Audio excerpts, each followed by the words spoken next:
Welcome back, ladies and gentlemen, in Motor City Rocker Nation. 'Tis I, your host, Corben Simons, and welcome back to another installment of the Backstage Pass. Right over there, I am joined once again by Director of Social Media Marketing, Parker Brown. Parker. Yeah, you better get the name right. Oh, damn straight. The man, the myth, the legend right here over to my right. We have a lot of great things to recap. We have a great interview coming up in the middle of the episode. A lot of predictions, too, that kind of, I don't know, I think we might have the Midas touch with it. Yeah, it's a little scary right now. However, at least we're always right. We can claim that we're always right. Don't go look at other shows and find the time you're wrong, but we're always right. I know there's someone out there, probably like a Port Huron fan, that's just been writing down all the times that we've been wrong and ready to out us on social media or whatever. Hey, I don't care if they watch our show. It just gives us clicks. That is very true, so thank you for that. But speaking of Port Huron, we're going to recap this past weekend's games. I had predicted a clean sweep, so get those broomsticks out, ladies and gentlemen. We're just going to go sweep up the mess here. 2 games, 2 wins. That's how we like it over here, especially when it's a rivalry just like that. Friday, 5-1 win on the road, and then Saturday we took it in OT, a very quick OT, may I add, too. I didn't even see the goal. I literally went upstairs for a brief second. By the time I was ready to come down, everyone's going crazy and stuff. So I was like, okay. I was like, screw me then, I guess. But like I said, just a dominant performance overall on Friday night. After a scoreless first period from both sides, it was all the Rockers the rest of the way. Oh, yeah. 5-1, just took the cake. 3 stars of the game, all Rockers, of course. Third being Scott Koash with 2 points, 1 goal and 1 assist. Second was Trevor Babin with, once again, another dominant brick wall performance, 33 saves while only allowing 1 goal in, and that came very late in the game. Pretty sure it was the last goal, if I remember correctly. Yep. And then the first start of the game was Jamison Milam, 3 points, 2 goals, and 1 assist to cap it off. And a fight, yes. We always got it. That counts. We got the Gordie Howe hat trick. Yes, and I will say we do need more stats in hockey where, it's just fights. Screw penalty minutes. We don't care about that. We want to know how many times these people get down and dirty. Parker, before we get into the more of the in-depth of the Friday game, you were there. Yep. Tell us what the vibes were like. It was tense. It was great to have Danny Vanderwiel back. It was great to have TJ Sneath both coming off the injured reserve list. Mm-hmm. So, it felt like, especially in a 5-1 win, I'm sitting over the ledge in the press box just like, oh my, like, for most of the game, Port Huron didn't score a goal. Yeah. So I'm hoping Trevor Babin gets that shutout, and lo and behold, Port Huron gets one in. Oh, I was just so upset. But it was a great atmosphere. It was great to see a bunch of the Rockers fans down in Port Huron. But, vibes were immaculate, I could say. Yeah, and you had mentioned Danny's first game back. He got an assist in that game, too, so welcome back, Danny. And spoiler, he is my guest for the interview, so you definitely want to stay tuned for that. One day we'll have you on there. But also, too, speaking of interviews, obviously if you tuned in to episode 3 when we did our predictions and previewing these games, I kind of said I'll put the receipts out. For some reason, I feel like this show, if you come on, might be a little bit of good luck. I had said, watch out for Tristan Wells, and he got a goal that game. Yep. So immediately when Parker had texted me that, I was just like, okay, clearly this show is a good luck charm. But that was the only goal that got scored that was predicted. That is very true. Scott Koash got a goal, yes. too. Stand on business there, Parker. That was his prediction there as well. And of course, like I said, we have many others that we'll be getting into, like mine. Obviously, I said clean sweep. I just saw the vision. We both said that. Yes, you did say that as well, yes. We saw the vision with it, ladies and gentlemen. Oh, yeah. We knew that. We were like... and all we saw were www all over the place. And Trevor Babin received his first point in an assist over the weekend.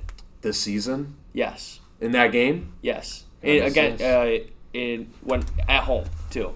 Oh, at home as well. It was Scott Koash's goal, assisted by Josh Colton, assisted by Trevor Babin.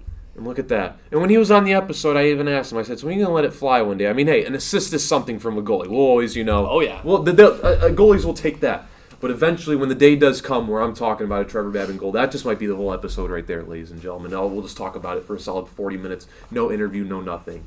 But overall, Friday night, just a dominant 5-1 performance.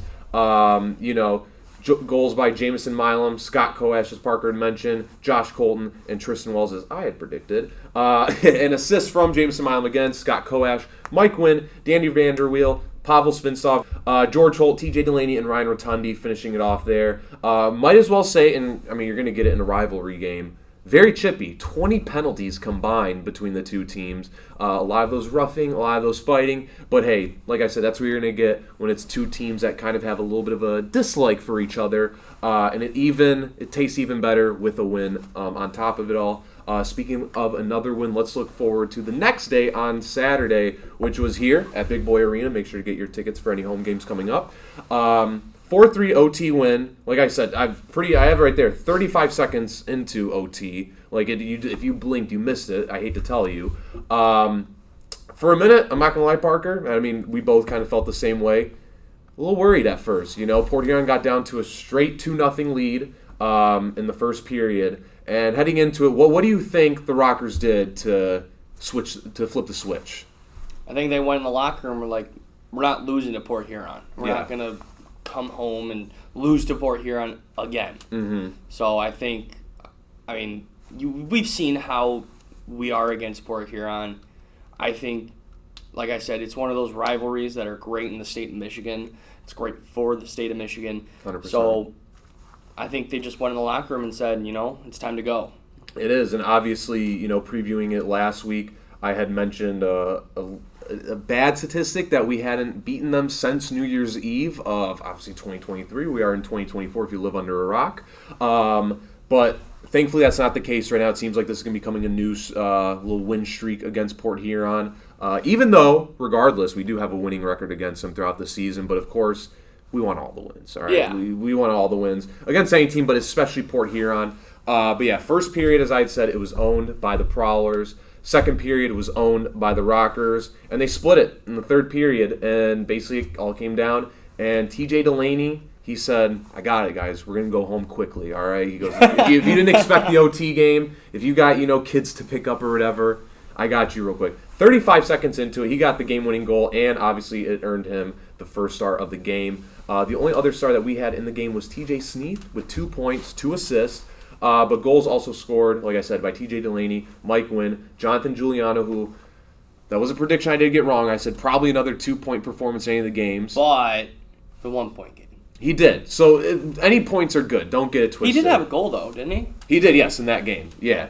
And, no, because I remember we were standing over there, and I was kind of like looking during at you. the big boy. Yeah, and I looked at you, and I was like, he ain't going to get those 2 points. And it was like 2 seconds later. So Jonathan got his goal. Yeah. And he's like, never mind. Yeah. I'm going to shut my mouth. And clearly, I'm going to keep, jinxing it, because if jinx work out in that way for good luck, I'll take it at the end of the day.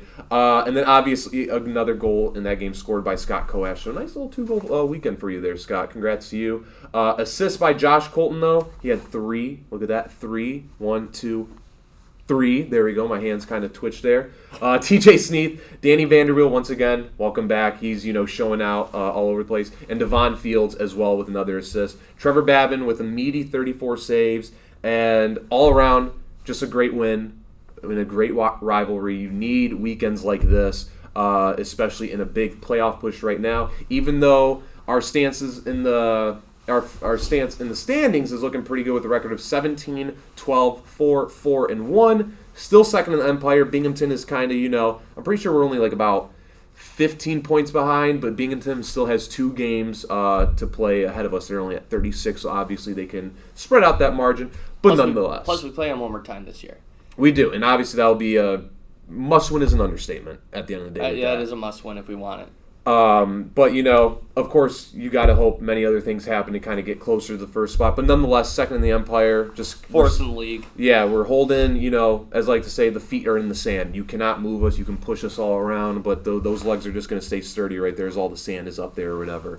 So, yeah, it was a great weekend. If you were there. Also, Saturday was medical appreciation night, right? Yep, we honored our own Dr. Ashley Fox that night, too. Yes, shout out Ashley Fox right there. And all the others that were there, we had 14 out on the ice or something. It was a insane. lot. Yeah. It was a lot. It was a lot, but nonetheless, they deserve the recognition. They do. Unsung heroes. They are unsung heroes. It's work that I can never do. Clearly, that's why I'm in front of a laptop and a microphone. But yeah, great night all around, and just a great way to finish off the weekend as we look forward to a pretty big, weekend series this upcoming weekend. Yep. But before we get into that, ladies and gentlemen, I will be sitting down with Danny Vanderwiel. You do not want to miss that, so stay tuned. All right, ladies and gentlemen, Rocker Nation, I am back this time with Danny Vanderwiel, but you guys know him as Vandy. Vandy, thank you for coming on. I appreciate it. Oh, yeah, awesome. Glad to be Also, here. too, even though I told you in person, but happy belated birthday, of course. Thank you, Your thank birthday you. was this past weekend. What'd you do after a win on your birthday? Honestly, I went home and just hung out with my beautiful girlfriend, Rachel. She's down in Florida, and I drove her to the airport yesterday, so Hell yeah. just kind of hung out with her and relaxed. It was nice. Nice. So, diving into the questions here, you are the captain of the team. So straight and foremost, just want to get out, what does it mean to be given the title as a captain? And I guess it'll be a little two-part question here. What does it mean to be given the title of the captain for the Motor City Rockers? I was very blessed when Gordy explained to me last year. I was coming back from Birmingham. I had a short stint down there in the SPHL. And was coming back. They explained that they were naming some leaders on the team. Gordy explained to me that he was going to give me the C. I was pretty grateful.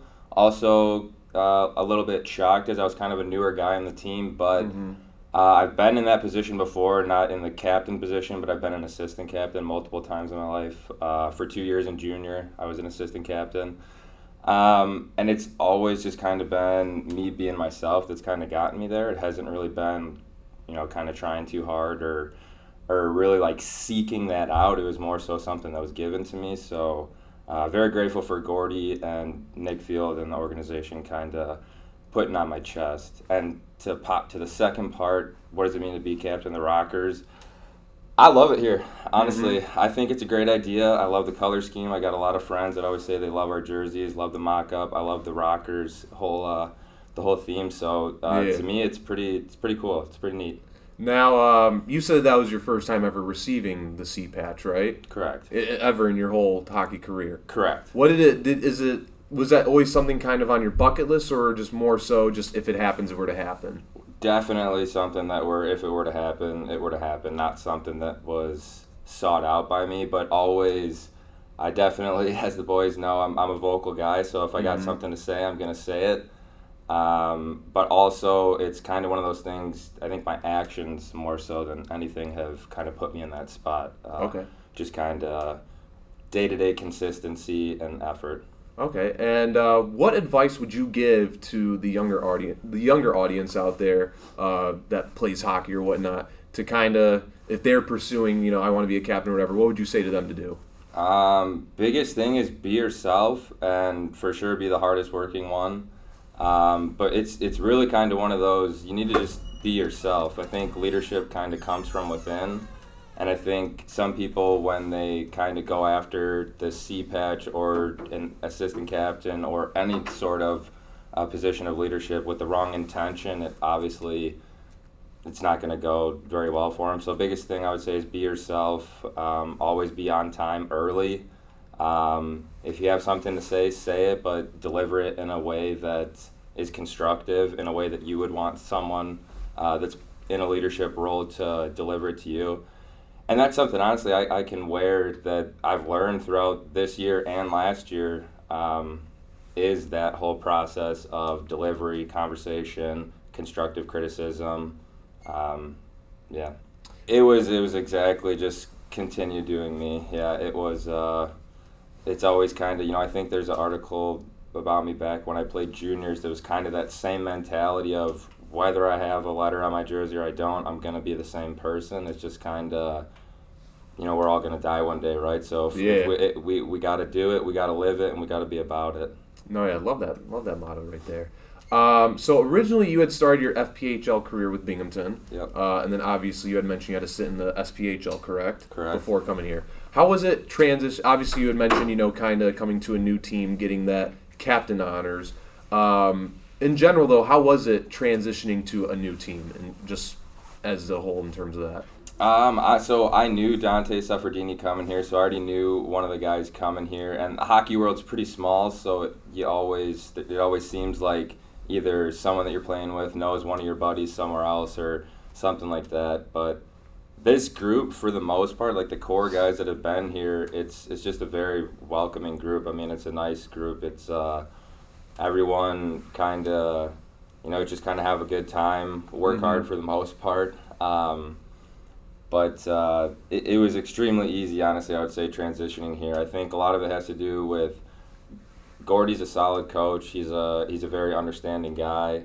But just the fellas on the team are, Jamison Milam, Jonathan Giuliano, some of those older guys that kind of at sometimes maybe seem a little grumpy, but their bark isn't as bad as their bite, if that's the phrase. JMO mainly. Jules is always pretty calm.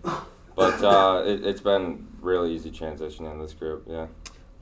So you have spent a decent portion of this season as they call it, a player coach or whatever. And obviously, if you guys come to games or whatnot, or even just watch it, you'll see you on the bench kind of standing next to Gordy or whatnot.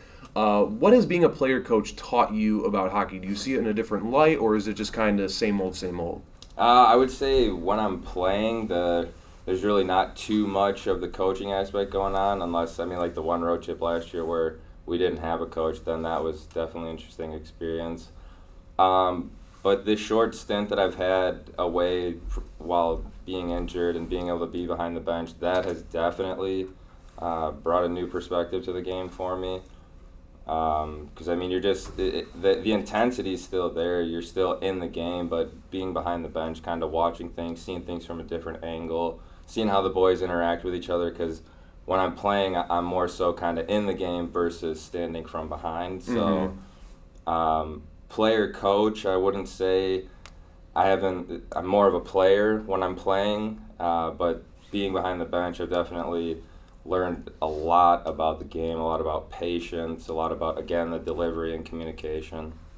In general, do you kind of see yourself pursuing a career in coaching when it's all said and done? Yeah, absolutely. That's kind of a major reason I've continued to play because, I stopped playing hockey when I was 20 for 7 years. Big reason was because of head injuries. COVID, obviously the world was a little bit weird, so I had the opportunity to get back into hockey. I was like, hell yeah, I'm going to take that up. And then a big reason I've just kind of continued to play was to keep myself in this realm, keep myself in the hockey community with the idea of, yes, I would like to coach one day and pursue that. Now, obviously, of course, we all love Coach Gordy Brown here, but hypothetically speaking, if there was a moment where he took an opportunity elsewhere or whatever the case may be, if the opportunity arose where, the office ownership of the Rockers said, hey, take the reins now, would you do that? That's something down the line. With all due respect to Gordy, it's his thing right now. It's his role until something else is said. And like I said, I'm not sure if I'd want to start pro right away. I think maybe would like to see what opportunities are out there in some junior leagues. Okay. Or potentially, I kind of go back and forth with the youth realm. I always ask my buddies that are coaching in the youth realm because there you're not so much dealing with the player. You're dealing a lot with the parents of the player. So but yeah, no, I definitely do want to coach. Whether or not it's here, that's something. Who really knows? Yeah. So obviously just kind of just work your way up in terms of the ladder of coaching and whatnot? For sure. I don't know that I'd ever really have the goal of coaching all the way in the NHL, but maybe minor pro like East Coast or NCAA. I own a house over in Paw Paw, Michigan, so kind of over by Kalamazoo. So Western Michigan's over there, Kalamazoo, K-Wings are over there, so that's always kind of something in the back of my mind. Okay. So obviously you had mentioned, dealing with injury or whatever, especially during this specific season. This past weekend you had came back. You showed up and showed out with 2 assists. Congrats to you on that. Thank want you. to say. What was it like having such a warm reception back from the fans, especially for the viewers that weren't at the game this past Saturday. Obviously, it was your birthday, and you can even I see one of the signs still up for your birthday or whatever. Yeah. In general, how was it coming back? And that was the immediate reception you got. It was awesome, and I just want to say thank you so much to everyone that was here, everyone that wasn't able to be here. No big sweat, but very, very grateful, very blessed for all the support. I mean, throughout the whole entire experience. Obviously, it was very, very interesting.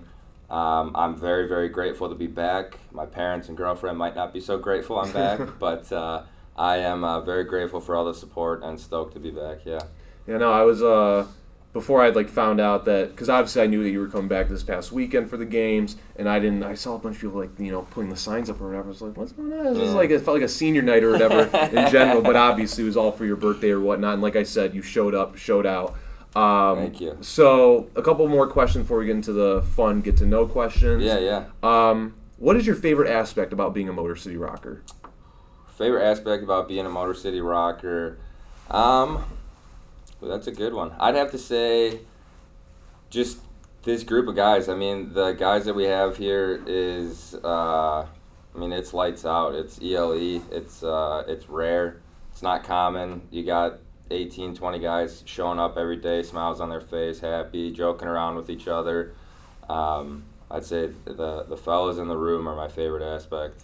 And is that just in general just always been something you've enjoyed in terms of hockey? Because obviously it's always been a tight-knit community, whatever team you're with. For sure, but it hasn't always been a lot. It's very common in hockey to have cliques in the room where you got 3-4 guys that are good buddies, another 2 guys that are good buddies. But I mean, here it's kind of pick your choose, and all the boys talk to each other, everyone hangs out, and I think part of it has to do with a decent amount of the squad living at the houses, but I also think it has to do with just the individuals we have here. Okay. Yeah. And so final one before we get into the fun ones, why number 19?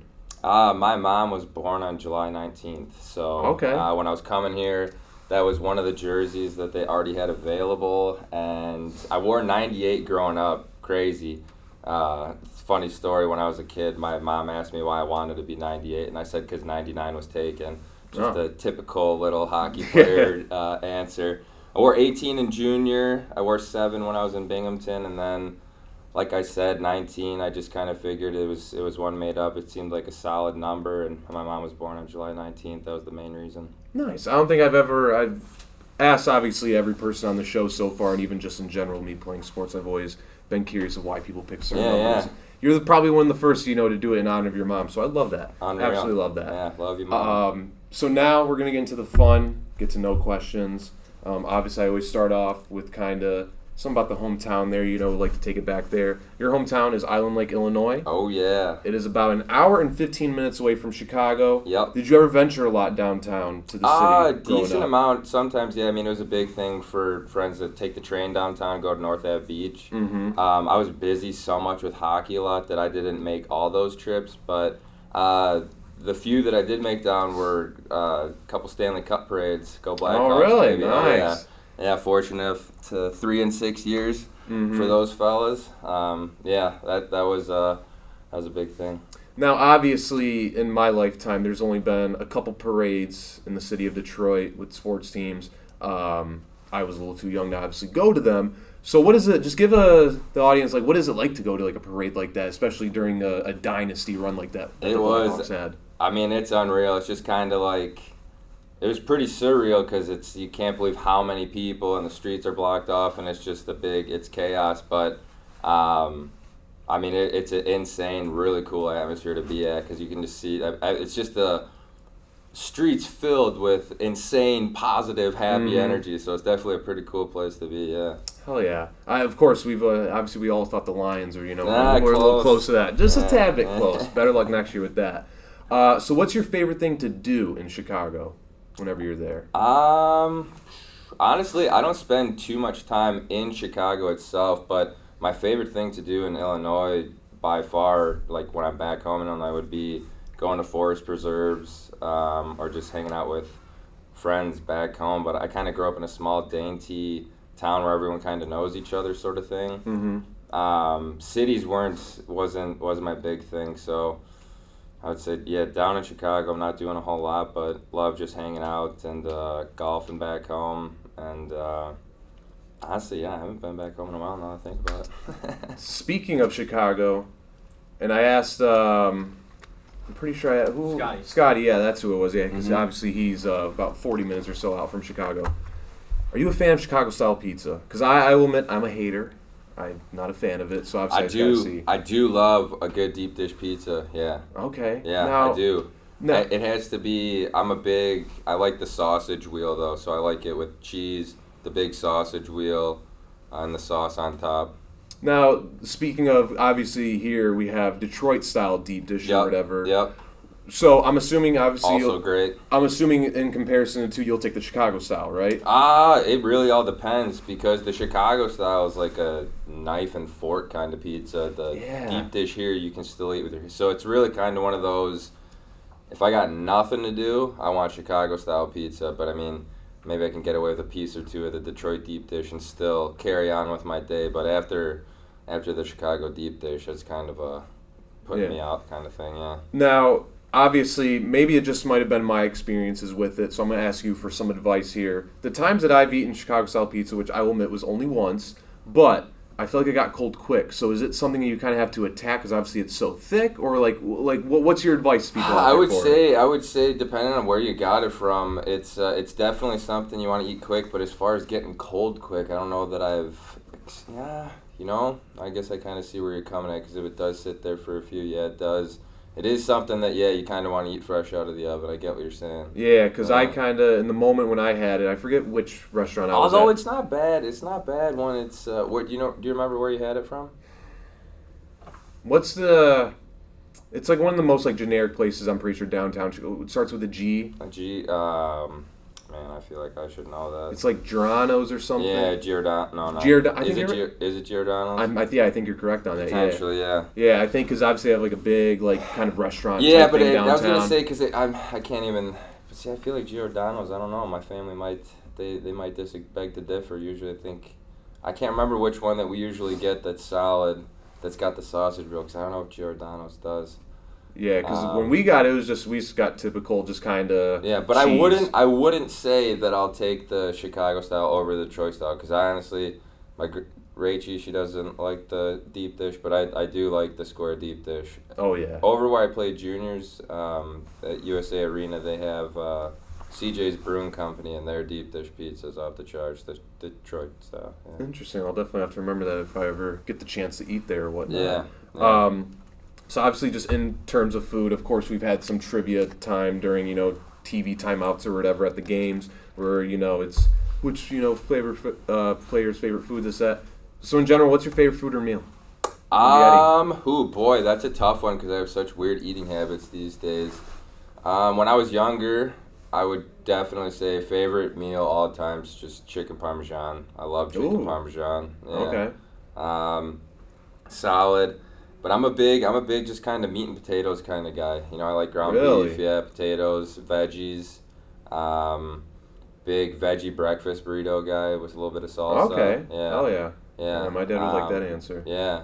I try to, it's kind of one of those where it's such a weird time in life where you got all the meat eaters saying that there's a bunch of stuff in the veggies. You got the veggie eaters saying the meat is brutal. So it's just, what do I eat? It's like, I don't know, man.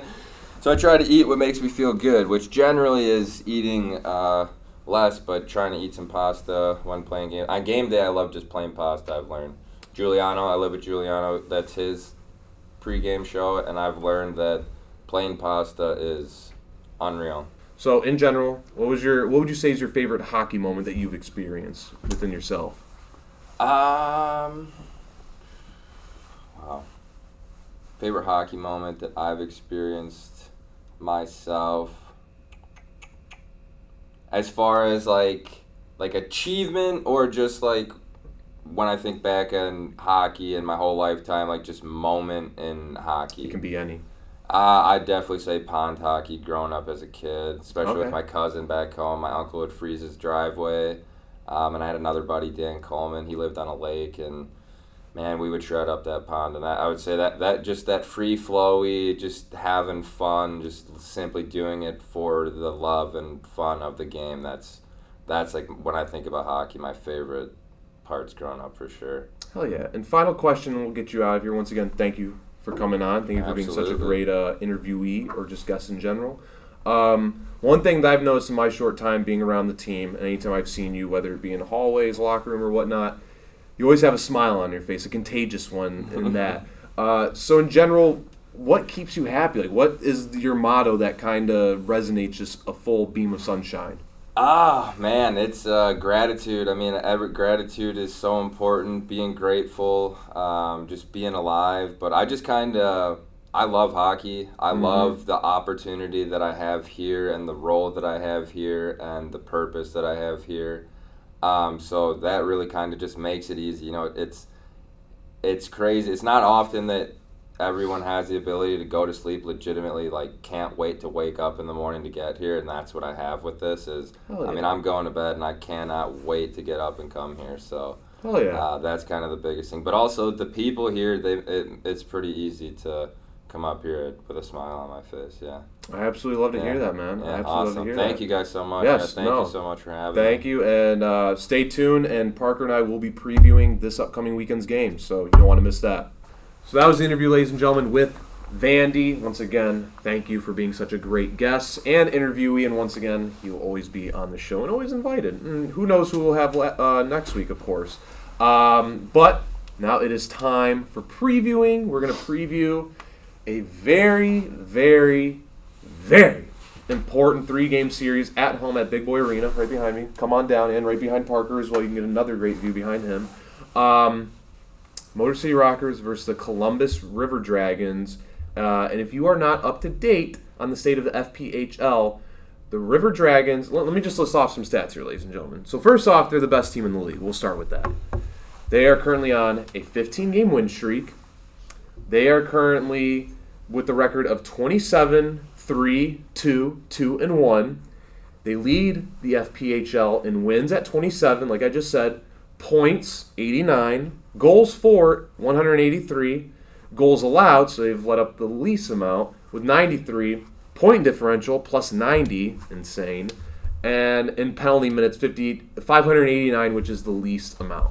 This is overall absolutely insane stretch right there by them. And this is the first time that the Rockers will be going up against them. So, Parker, let's just bang this out real quick. How do you think that this is going to go? What are you expecting? And throw in a couple predictions. I think we're going to get one. I think we could easily get 1 or 2 wins if we play physical. Mm-hmm. I think this team is the best when it plays physical. They can out-physical any team in this league, which we saw against Binghamton at home. I think that is their key to victory. That is clear-cut their key to victory. If they can out-physical the Columbus River Dragons, they will win at least 1 game. Personally, I think we're going to see a TJ Sneath goal. TJ Sneath goal. Okay, I'm going to go. I agree. I will throw out the prediction. I don't know how many we're going to win because obviously it's a large order and whatnot. I'm going to go the winning streak for the River Dragons will end. How? We will find that out, of course, this upcoming weekend. Of course, the show is a good luck charm. So Vandy, he's going to get at least 1 goal. I'm calling it right here. And in general, I'm going to throw out another prediction. I think Devon Fields, that's going to be a name to keep your eye out for some reason. I feel it in terms of physical. He's a very physical guy. I've seen him laid out a great hit a couple games ago. Overall, I think that he's going to just be a name to look out for, ladies and gentlemen. Vandy, that's my main one right there. He's going to get a goal, continue the good luck charm. And, the biggest one, though, will be the 15-game win streak. Of course you went Vandy. I have to. I'm on a hot streak with this show. I got to do it. But I think that win streak, kissing goodbye, River Dragons. Who knows whether it be, Friday, Saturday, Sunday. I'm feeling Sunday. I feel it too. Or even Saturday, because Saturday brings some good vibes and whatnot. But before we do head out, we do have some specialized nights this weekend. Take it away with that. All right. So Friday, it is $2 beer night. Not just $2 beer night, but it is also WCSX night. If you've ever heard of WCSX, the radio station, 94.7. I'm hoping this puck decides to sit still. Ryan Logan has signed Ryan Logan has signed a celebrity contract with the Motor City Rockers, so he'll be taking the opening face-off that night, along with Friday, obviously $2 beer. You can't go wrong. There's nowhere in the state of Michigan you can find beer that is cheaper than $2. Dose. Especially at a sporting event. Exactly. Nowadays, everything's an arm and a leg. Exactly. So moving on to Saturday, it is Faith and Family Night. So we're wanting to recognize you, all you church employees, anybody that's of faith, doesn't matter what religion. We want to bring you and your families out to a great hockey game. Once you walk in the door, you'll get a purple wristband. One side says Motor City Rockers. The other side says Faith and Family Night. Be sure to get that. First 300 people that come into the door will be getting a Faith and Family bracelet. And then we're going to move on to Sunday. Sunday Fun Day. We've only had a couple of these, but every time we have a Sunday game, it's at 2:05 p.m. Along with that, you can get a ticket deal. That ticket deal is costs $40, but along with that $40, you get 2 tickets and a bucket of beer. So you obviously don't want to miss out on that. I mean, that's the best way to cap off a weekend, and best way to just celebrate a hockey game. So that's our weekend. Yeah, we have a very packed weekend. Obviously, each night we're always going to be having something going on. But you guys do not want to miss it. Come on down to Big Boy Arena and watch the Rockers go up against the Columbus River Dragons. You guys do not want to miss it. Once again, thank you so much for viewing, however you are. We will be back, of course, next week with episode 5. You will not want to miss that. And more importantly, if you haven't watched any episodes, go catch up. That's why they're there on YouTube, Spotify, and whatnot, or the many others. We have iHeartRadio or whatever. The list goes on and on, ladies and gentlemen. Radio Public. Yes, right there. But thank you once again, and I will see you guys next week.